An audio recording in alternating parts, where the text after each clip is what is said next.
Chers collègues, ce vœu s'inscrit, je serai assez bref, ce vœu s'inscrit dans la suite des vœux qui ont été examinés au cours de ces dernières minutes. Ce vœu pose en réalité la question du financement des 3 bailleurs sociaux de la ville de Paris.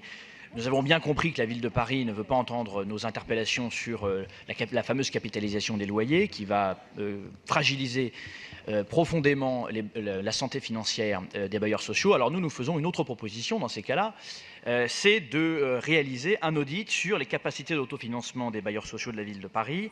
Il ne s'agit pas du tout d'un vœu polémique, il s'agit simplement de constater que, alors que la Caisse des dépôts a fait un rapport très intéressant sur la santé financière des bailleurs sociaux, le rapport date de 2013 et il allait jusqu'en 2021, alors que la Caisse des dépôts proposait de dégager, de chercher de nouvelles sources de financement pour les bailleurs sociaux, il ne s'est pas passé grand-chose, voire quasiment rien.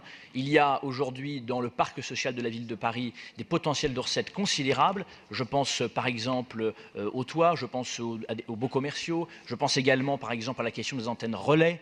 Le parc social possède un très grand nombre d'antennes relais pour lesquelles les bailleurs sociaux encaissent des loyers qui sont très excessivement bas, en tout cas trop bas par rapport à ce que d'autres bailleurs privés encaissent de la part des opérateurs téléphoniques. Voilà donc un vœu qui propose à la ville de Paris de demander à un organisme indépendant de réaliser un audit et de mobiliser davantage les bailleurs de la ville de Paris sur cette question des potentiels de recettes qui sont considérables, je le répète encore une fois. Merci.